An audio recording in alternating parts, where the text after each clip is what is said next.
नमस्कार, I am Shivani Singh. So friends, कैसे हैं आप सभी? मस्त तो होंगे यहाँ पे। और डियर फ्रेंड्स, जैसा आप देख पा रहे हैं कि स्क्रीन पर हमारे यहाँ पे जो है क्लासेस कंटिन्यू चल रही है सीटेट की, ठीक है ना। और सीटेट दिसंबर 2025 एग्जाम्स के हम कंटिन्यू प्रिपरेशन कर रहे हैं। और यहाँ पे सीडीपी का ये प्रैक्टिस सेट है 12। इससे पहले मैंने यहाँ पे 11 जो पार्ट्स है वो कंप्लीट करा दिए, ठीक है ना। सभी फास्ट यहाँ पे। और अगर आपको यहाँ पे पीडीएफ चाहिए, फटाफट आप सभी फ्रेंड्स टेलीग्राम ज्वाइन कर लीजिए। देन बाय शिवानी सिंह मेरे द्वारा ही कंटिन्यू सेशन आप सबको यहाँ पर कराया जा रहा है, ठीक है ना। आगे बढ़ते हैं बिना टाइम वेस्ट किए, और बहुत अच्छे से, बहुत सिंपली लैंग्वेज में मैं आपको सारी चीज़ें यहाँ पे समझाऊंगी। बहुत अच्छे से हम यहाँ पे, ठीक है ना, समझेंगे। बिल्कुल आपकी रियल एग्जाम्पल्स से, आपकी रियल लाइफ से जुड़ते हुए एग्जाम्पल्स। विकास की प्रक्रिया की क्या विशेषता है? यह प्रक्रिया बचपन तक सीमित होती है। यह जीवन भर चलने वाली प्रक्रिया है। इसकी शुरुआत जन्म के समय होती है। इसकी शुरुआत गर्भधारण के समय होती है। अब पॉइंट्स है विकास, डेवलपमेंट। विकास क्या होता है? अगर मैं विकास के बारे में चर्चा करूं, विकास जो है आपका गर्भधारण, जब यहाँ पर बच्चा फर्स्ट टाइम माँ के घर में ठहरता है, तभी से बच्चे का विकास होना स्टार्ट हो जाता है। इसलिए इसकी जो परिभाषा रहेगी वो ये नहीं रहेगी कि यहाँ पर जो है विकास आपका जन्म के समय होता है। नो, बच्चे का जो विकास है वो जन्म के समय नहीं होता, बल्कि गर्भधारण से ही शुरू हो जाता है। और विकास की प्रक्रिया तब तक चलती रहती है जब तक बच्चे की डेथ नहीं हो जाती, जब तक वह बूढ़ा व्यक्ति हो जाए, जो भी, जब तक भी उसकी सांसें होंगी, लास्ट अंतिम सांसें उसमें चलती रहेगी, तब तक उसका विकास होता रहेगा। ये क्या है? यानी कि आपका जो है मृत्यु तक चलेगा, ठीक है ना, पूरी लाइफ लॉन्ग चलेगा। तो ये तो विकास की डेफिनेशन हुई। और विकास सिर से पैर की ओर होता है। विकास कैसे होता है? सिर से पैर की ओर होता है, केंद्र से परिधि की ओर होता है। क्लियर? इस तरह से चलिए, केंद्र से बाहर की ओर होता है आपका विकास। देखो, कह रहे हैं कि यह प्रक्रिया बचपन तक ही सीमित होती है। क्या बचपन तक ही सीमित होती है विकास की प्रक्रिया? बस बचपन तक ही सीमित होगी? नो। अभी मैंने क्या बोला कि जब तक आपकी डेथ नहीं हो जाती तब तक यहाँ पर आपका डेवलप होता रहता है। इसकी शुरुआत जन्म के समय होते हैं। इसकी शुरुआत जन्म के समय थोड़ा ही ना होती है। मैंने क्या बोला था कि यह जीवन भर चलने वाली प्रक्रिया है। ये बिल्कुल सही बात है यहाँ पे। जी हाँ, विकास जीवन भर चलने वाली प्रक्रिया है। सेकंड ऑप्शन सही है। लेकिन इसकी शुरुआत जन्म के समय नहीं होती। मैंने भी बताया ना, गर्भधारण से ही स्टार्ट हो जाती है, जब फर्स्ट टाइम माँ के घर में बच्चा ठहरता है। इसकी शुरुआत गर्भधारण के समय ही होती है। जी हाँ, बिल्कुल। इसलिए हमारा सेकंड और 4 आंसर राइट है। कौन सा? सेकंड और 4 आंसर राइट है। सेकंड और 4 आंसर राइट होगा, ठीक है। इसलिए डी ऑप्शन करेक्ट होगा। बिल्कुल सिंपल लैंग्वेज में समझाया है मैंने। विकास आपका जीवन प्रयत्न चलता है, सही बात है, लेकिन विकास जन्म के समय नहीं यहाँ पर स्टार्ट होता है, गर्भधारण से स्टार्ट होता है। ओके, इस चीज का पूर्ण विशेष रूप से ध्यान रखना है। यह गर्भधारण से स्टार्ट होता है, नहीं कि जन्म के समय, ठीक है। नेक्स्ट है, विकास की संवेदनशील अवधि से क्या तात्पर्य है? देखो, संवेदनशील अवधि हम उसे कहते हैं कि एक टाइम ऐसा आता है जब हम अपने पर्यावरण से बहुत चीजें कनेक्टेड करते हैं, बहुत कुछ सीखते हैं। आता है हर बंदे के साथ एक टाइम ऐसा होता है कि हम सीखने के लिए पूरे तत्पर रहते हैं और कुछ ना कुछ हम नया सीखते भी हैं। वही क्या है? संवेदनशील अवधि। उस समय पर्यावरण हमारे ऊपर बहुत हावी होता है, हमें कुछ सिखाने के लिए, कुछ सीखने के लिए। वह समय अवधि जब बच्चे अधिगम के कुछ प्रकारों के प्रति तत्पर है। वह समय अवधि जब बच्चे बहुत भावुक होते हैं। या फिर गर्भधारण से जन्म तक की समय अवधि है? नो। शेषावस्था से किशोरावस्था तक की समय अवधि है? नो। यह आपकी बाल्यावस्था, चाइल्डहुड वाली स्टेज है। जी हाँ, संवेदनशील अवस्था जब आप चाइल्डहुड की स्टेज में होते, बाल्यावस्था की स्टेज में होते, उस समय यह बहुत ही हावी होती है आपके ऊपर। और पर्यावरण भी चारों तरफ से इफेक्ट डालते हैं और हम भी सीखने के लिए तत्पर रहते हैं। तो बेस्ट होगा वह समय अवधि जब बच्चे अधिगम के कुछ प्रकारों के प्रति तत्पर होते हैं। जी हाँ, फर्स्ट ऑप्शन। वह समय अवधि जब बच्चे अधिगम के कुछ पहलुओं को सीखने के लिए तत्पर रहते हैं। जैसे जो है एक समूह सा बना हुआ है, जो है समूह में 2-4 व्यक्ति खड़े हुए हैं, ओके, और वो कुछ बातें कर रहे हैं, फिर कुछ भी, तो वो बच्चा उनके बारे में कुछ जानना चाह रहा है या फिर कुछ समझना चाह रहा है या फिर उनसे कुछ पूछना चाहता है, वो इच्छुक है, वो तत्पर है। जी हाँ, यही है आपका, ठीक है। जब हम खुद तत्पर होते हैं कुछ सीखने के लिए, खुद एक्टिव होते हैं कुछ करने के लिए, तो वही हमारा आपका संवेदनशील अवधि, ठीक है ना, कहलाएगा। नेक्स्ट है, एक शिक्षिका के रूप में आपकी मान्यता है कि वातावरण का विकास पर निरंतर प्रभाव पड़ता है। इस मान्यता के अनुसार आपका क्या दृष्टिकोण रहेगा? एक शिक्षिका के रूप में आपकी मान्यता यह है कि वातावरण का विकास पर निरंतर प्रभाव पड़ता है। वातावरण का विकास पर, बिल्कुल पर्यावरण का, अब जैसा आपको पर्यावरण प्रोवाइड कराया जाएगा वैसा ही आपका विकास होगा। अगर देखो आप जहाँ पे पैदा हुए हैं, अगर आपके पेरेंट्स की आर्थिक स्थिति डाउन है तो आपका विकास भी डाउन ही होगा। क्लियर है? अगर आपको सारी चीज़ें प्रोवाइड की जा रही है कि आप रिच फैमिली में आपका बर्थ हुआ है, बढ़िया अच्छी खासी सारी चीज़ें आपको प्रोवाइड हो रही है, तो बेस्ट एक अच्छी अपॉर्चुनिटी आएगी आपकी लाइफ में, अच्छा डेवलप होगा, ये बात रियल है। तो बच्चों को किसी भी समय सहायता प्रदान करेगी, क्योंकि जीवन की अनुकूल परिस्थितियों की मदद से बच्चे आरंभिक नकारात्मक अनुभवों से उभर जाते हैं। बदलाव को बढ़ावा देने के उद्देश्य से दिए गए अनुभवों को महत्वपूर्ण नहीं मानेगी। इस तथ्य पर विश्वास करेगी कि बच्चे जो किसी गुणधर्म जैसे मौखिक कौशल में प्रवीण या कमतर है, वह आगे के चरणों में भी जो के तो रहेंगे। जीवन के पहले के कुछ वर्षों में हुई प्रबल नकारात्मक घटनाओं के बाद में उबर नहीं जा सकता। तो देखो, एक शिक्षिका के रूप में आपकी मान्यता यह है कि वातावरण का विकास पर निरंतर प्रभाव पड़ता है। इस मान्यता के अनुरूप आपका क्या दृष्टिकोण होगा, ये बताना है। तो जैसे मैंने भी कहा कि बिल्कुल वातावरण का हमारे विकास पर प्रभाव पड़ता है। हम जैसे भी आर्थिक स्थिति में रहते हैं, जैसे भी पर्यावरण में हम रहते हैं, वैसा ही हमारा विकास होना निश्चित है। अगर हमारा पर्यावरण ऐसा है कि आसपास के बंदे हमारे सामने प्रति समय गाली वाली देते रहते हैं, ऐसे ही बात करते हैं गाली देके एक दूसरे को, तो हम भी वहीं सीखेंगे। और अगर बहुत अच्छे से, बहुत बेहतर तरीके से उन्होंने अपना नेचर बनाया हुआ है और अच्छे से बिहेवियर करते हैं, अच्छी लैंग्वेज यूज़ करते हैं, तो बच्चा भी वही सीखेगा। तो यही बात है। सो इसमें देखो कह रहे हैं कि अनुभव को महत्वपूर्ण ही नहीं मानेगा, तो गलत हुआ। फिर जो का तू रहेगा, ये भी गलत हुआ। नकारात्मक घटनाओं के बाद में उभरा नहीं जा सकता। क्यों नहीं उभरा जा सकता? बिल्कुल उभरा जा सकता है। तो बेस्ट यहाँ पे बच्चों को किसी भी समय सहायता प्रदान करेगी, क्योंकि जीवन की अनुकूल परिस्थितियों की मदद से बच्चे आरंभिक नकारात्मक अनुभवों से उभर जाते हैं। देखो कह रहे हैं, मानो एक बच्चा है जो कि पुअर फैमिली में उसका बर्थ हुआ है, ठीक है ना, जन्म हुआ है। मानो बहुत माइंडेड है, कुछ कर गुजरने की चाह है उस बच्चे में, स्टार्टिंग से ही बहुत एक्टिव है, लेकिन उसे सारी चीज़ें प्रोवाइड नहीं हो पा रही है। लेकिन फिर धीरे धीरे जाके उसके पेरेंट्स ने बहुत मेहनत की, ओके, और उससे बहुत पढ़ाई लिखाई, वो आज बहुत अच्छी मुकाम पे है। तो ये तो कह रहे हैं कि अगर उसका बचपन नकारात्मक चीज़ों से गुजरा है, तो आगे चलकर उसने बेहतर बनाया है अपने जीवन को, ठीक है ना। नेक्स्ट है, स्कूल की बच्चों के सामाजिकरण में क्या भूमिका है? स्कूल की बच्चों के सामाजिकरण, देखो स्कूल की, सिंपल सा क्वेश्चन है, स्कूल की बच्चों के जीवन में, ठीक है ना, क्या यहाँ पे भूमिका है? सामाजिकरण का पहलू बताना है। अगर हम परिवार की बात करते हैं, परिवार सामाजिकरण का क्या है? आपका प्रथम पहलू है। और क्यों है ये मैंने बताया हुआ है। आप खुद ही थोड़ा कॉमन सेंस लगाइए कि जब बच्चे का बर्थ होता है, जन्म होता है, तो उसके बाद उसके कितने कार्य होते हैं भैया। बच्चे को जो है यहाँ पे मिल्क फीडिंग कराना और टॉयलेट कराना, उन्हें पोटी वगैरह कराना, उन्हें खाना खिलाना, बहुत सारी चीज़ें होती है। 6 महीने के बाद खाना खिलाना, बहुत सारे सोर्स, ठीक है, बहुत ज़्यादा। ओके, तो क्या एक यहाँ पे विद्यालय करेगा उसकी देख रेख, या फिर मीडिया वाले करेंगे, या फिर समाज करेगा? नहीं ना।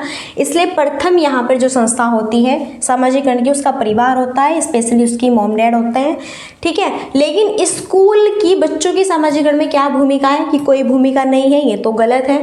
प्राथमिक सामाजिकरण की प्राथमिक तो परिवार है, और थर्ड नहीं क्या है? सामाजिकरण की, हाँ, सेकंड संस्था है। देखो पहले की शुरुआती अगर बात करें 0 से 5 साल तक बच्चा अपने परिवार के साथ में बहुत घुल मिल के रहता है, बहुत ज़्यादा सारी चीज़ें अपने परिवार के ऊपर ही डिपेंडेड होती है और उनकी बातें बहुत अधिक मानता है। लेकिन जैसे ही बच्चे का स्कूल में, विद्यालय में एडमिशन हो जाता है, उसके 2-4 फ्रेंड्स बनते हैं, अच्छे टीचर्स जो है उसके हो जाते हैं यहाँ पे, फिर तो भैया पेरेंट्स को कम यहाँ पे रिस्पॉन्सिबिलिटी, और पेरेंट्स की बातें भी सुननी थोड़ी कम हो जाती है, कम आंकना शुरू कर देता है। फिर ज़्यादातर अपने टीचर्स लोगों की और अपने फ्रेंड्स लोगों की बातों पर ध्यान देने लगता है बच्चा। इसलिए कह रहे हैं कि फिर ही आपका सेकंड स्रोत होता है यहाँ पे विद्यालय, ठीक है ना, स्कूल। नेक्स्ट, संक्रियाओं पर संक्रियाएं करने के कौशल किस चरण में जो है डेवलप होते हैं? संवेदी चालक गामक में, पूर्व संक्रियात्मक, मूर्त संक्रियात्मक, या फिर अमूर्त संक्रियात्मक चरण में। तो बात हो रही है जीन पियाजे की। जीन प्याजे कहाँ के रहने वाले थे? स्विट्जरलैंड के रहने वाले थे। जीन प्याजे ने कौन सा सिद्धांत दिया है? संज्ञानात्मक विकास का सिद्धांत दिया है। जीन प्याजे क्या कहते हैं अपने सिद्धांत में कि बच्चा स्वयं खोजबीन के माध्यम से खुद एक्टिव होकर चीज़ें सीखता है, सक्रिय होकर खोजबीन, खोज को ज़्यादा इंपॉर्टेंस दिया है जीन प्याजे ने। अब इन्होंने अपनी यहाँ पे 4 अवस्थाएं भी बताई है, जो कि संवेदी चालक अवस्था है, जो कि 0 से 2 साल तक की है। ये वाली अवस्था 0 से 2 साल तक की है। पूर्व संक्रियात्मक अवस्था, ये अवस्था 2 से 7 साल की है। मूर्त संक्रियात्मक अवस्था ये जो है 7 से 11 है। अमूर्त संक्रियात्मक अवस्था ये 11 से 18 प्लस है, ठीक है ना। तो अब आप इन लेवल के आधार पर यहाँ पर खुद ही बता सकते हैं। अब यहाँ पर क्वेश्चन है संक्रियाओं पर संक्रियाएं, abilities of, operate of, operations is acquired in, यानी कि एबिलिटीज, संक्रियाएं, यानी कि मैथमेटिक्स बहुत अच्छे से हम सॉल्व कर पाते हैं सारी चीज़ें हम। अमूर्त जो चीज़ें, मानो मैंने एक क्वेश्चन दिया कि माना जो है मीना के पास इतने पैसे हैं, अब उसके पास कितने पैसे, माना इस तरह से, ठीक है, हमें क्वेश्चंस को करना है। यानी कि मैंने बताया भी नहीं कि उतने हैं पैसे, लेकिन फिर भी आपको उसका सॉल्यूशन निकालना है, तो वो आपका होगा अमूर्त संक्रियात्मक चिंतन के अंतर्गत, फॉर्मल ऑपरेशनल स्टेज में, ठीक है। संवेदी चालक जो गामक यहाँ पे अवस्था होती है, इसमें बच्चा यहाँ पर अपनी इंद्रियों के माध्यम से अनुकरण करके चीज़ें थोड़ी थोड़ी सीखता है, ओके।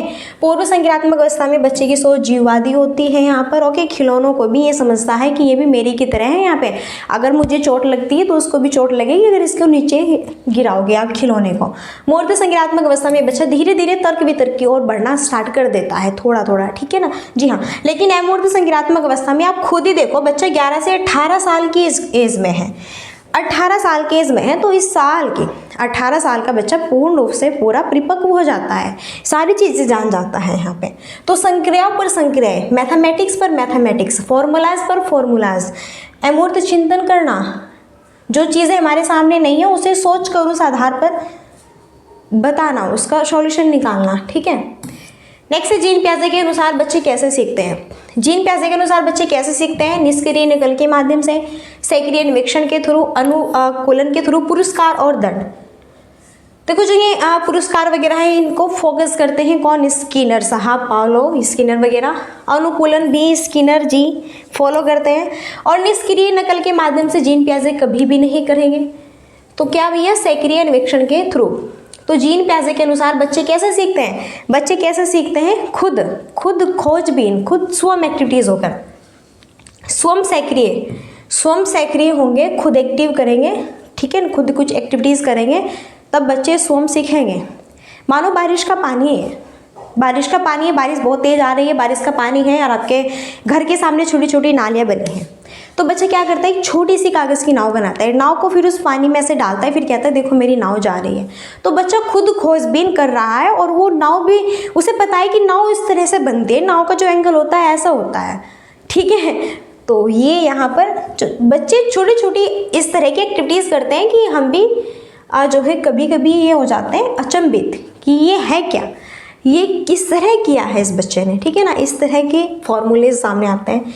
निम्न में से पाठ का उदाहरण कौन सा है? बारंबार अभ्यास, नकारात्मक पुनर्बलन प्रक्रिया का जो है अनुबंधन, उद्दीपन, आधा हल किया हुआ उदाहरण देना। तो पाठ, पहले तो समझो ये पाठ जो शब्द है किसका है? ये पाठ शब्द है वाइगोत्स्की का। और वाइगोत्स्की ने कौन सा सिद्धांत दिया है? सामाजिक सांस्कृतिक सिद्धांत यहाँ पर देते हैं वाइगोत्स्की। और पाढ़ जिसे हम इसके फोल्डिंग भी कहते हैं, पाढ़ का मतलब क्या होता है भैया? इसके फोल्डिंग भी से हम कहते हैं इंग्लिश में। पाढ़ का मतलब होता है, मानो कि यहाँ पर हम बच्चे को कुछ सिखा रहे हैं, शिक्षण गतिविधि करा रहे हैं, फिर कुछ भी हम उन्हें पढ़ा रहे हैं यहाँ पर, ठीक है ना। तो भैया क्या हो गया कि जो बच्चे हैं, अब हम थोड़ा हाई लेवल पे लेके चलेंगे, थोड़ा कुछ और हटके पढ़ाएंगे, बार बार एक ही चीज़ पढ़ाएंगे तो बच्चे बोर होंगे, टीचर्स भी बोर होंगे, तो कुछ और पढ़ाएंगे। अब जाना मानो कि हल्की चीज़ें तो उनको समझ आ गई, लेकिन अब थोड़ा सा हम हाई लेवल करेंगे। तो जैसे ही हमने थोड़ा सा हाई लेवल बढ़ाया तो बच्चे को त्रुटि होनी स्टार्ट हुई। तो अब हम इसमें हल्का सा संकेत देंगे, हम हल्का सा पहले समझाएंगे, फिर उस पर करने के लिए टेस्ट देंगे। फिर अगर बच्चे को देखो एक दो बार में कैसे समझ आता है, बहुत बारी बारी से करता है तभी समझ आता है, अभ्यास बार बार हम उसे कराते हैं उस चीज़ को, ठीक है। तो यही क्या है? हमारा पाढ़ कहलाएगा। जब हम यानी कि अगर बच्चे को कुछ यहाँ पर प्रॉब्लम्स हो रही है कुछ सीखने में, तो थोड़ा हम हल्का फुल्का संकेत देंगे उसे, ठीक है ना, उसे उस चीज़ का आइडिया देंगे कि ऐसे। तो यहाँ पर कह सकते हैं आधा हल किया हुआ उदाहरण देना, या फिर आप उसे जो है आधा हल किया हुआ एग्जाम्पल देंगे और फिर बच्चा खुद ही समझ जाएगा। अगर आप उसे फॉर्मूला बता देंगे कि ये सम से इस फॉर्मूले से होगा और ऐसे करो, इसको लगाओ, ठीक है, तो फास्ट कर जाएगा बच्चा, तुरंत से कर जाएगा। हाँ हाँ सर जी, अब तो मेरे माइंड में फिक्स बिल्कुल आ गया है मेरे दिमाग में, मैं कर लूँगा, ठीक है ना।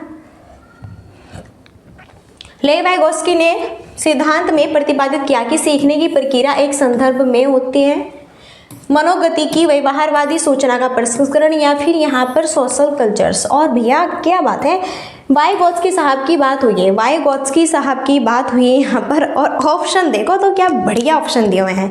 और मैंने बताया अभी कि अगर ऑप्शन में समाज और संस्कृति से रिलेटेड कोई भी बात हो रही है तो सारे ऑप्शन हमारे कट हुए, क्योंकि यहाँ पर जो वाइगोत्स्की यही कहते हैं कि बच्चा जो है, और ये भाषा को बहुत इंपॉर्टेंट देते हैं।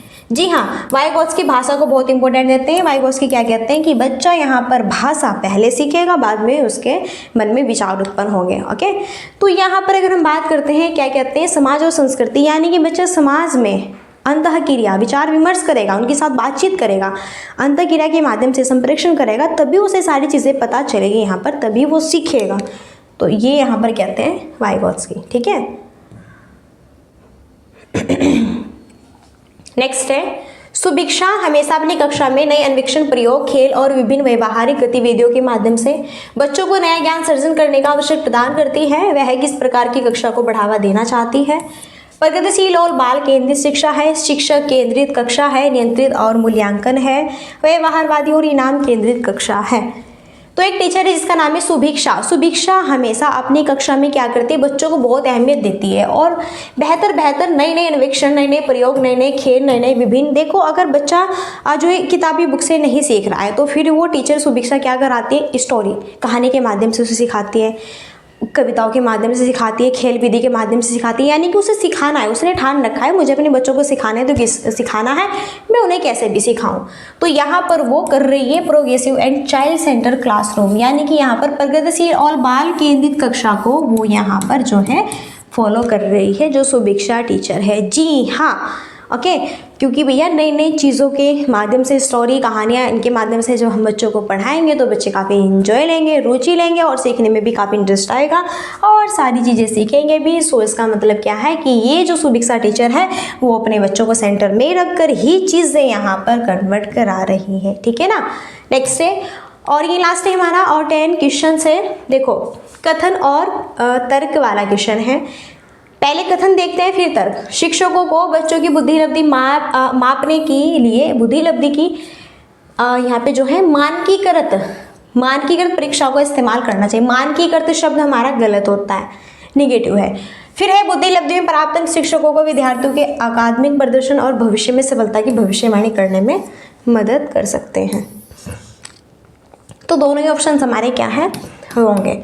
क्यों है मैं बताती हूँ। शिक्षकों को बच्चों की बुद्धिलब्धि, बच्चों का जो IQ लेवल है, देखो सारी चीज़ें, उसका जो हम क्षमता कह सकते हैं, जिसे हम कैपेसिटी कह सकते हैं, आप खुद ही बताइए। बच्चे जब आपके पास पढ़ने के लिए आते हैं, सबसे एक इम्पोर्टेंट पहलू होता है सीखने और सिखाने का, उसका दिमाग, उसका ज्ञान, उसकी क्षमता, उसकी नॉलेज, उसकी कैपेसिटी है कितनी। कुछ बच्चे पूरे प्रतिभाशाली होते हैं जिसका IQ लेवल 140 प्लस होता है, और यहीं पर अगर कुछ बच्चों की बात करें तो कुछ बच्चे कैसे होते हैं भैया, कुछ बच्चे ऐसे होते हैं जो सामान्य बुद्धि रखते हैं, 190 से 110 प्लस होती है उनकी, और कुछ बच्चे मंद बुद्धि, जड़ बुद्धि बिल्कुल ही डाउन होते हैं टाइप्स के, ठीक है।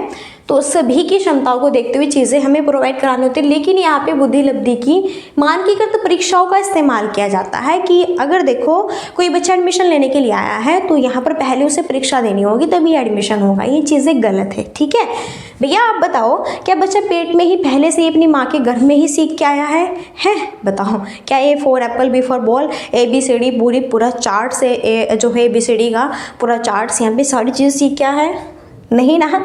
तो आप ही सिखाओगे ना पहले उसको। चलिए, तो लास्ट क्वेरी हमारी यही है, लाइक एंड शेयर सब्सक्राइब की। और अगर आपको ये PDF चाहिए सो फटाफट आपको क्या करना है, हमारा टेलीग्राम ज्वाइन कर लीजिए, वहाँ पर आपको PDF प्रोवाइड कर दी जाएगी, ठीक है ना। तो अब यहीं पर हम अपनी वाणी को देते हैं विराम। कोई डाउट्स है, कोई भी इशूज़ है सो प्लीज़ आप मुझे फटाफट बता सकते हैं। तो अब यहीं पर हम अपनी वाणी को देते हैं विराम और मिलते हैं नेक्स्ट सेशन में। और तब तक के लिए so thanks for watching, keep study and bye bye, take care, Jai Hind, जय भारत, नमस्कार।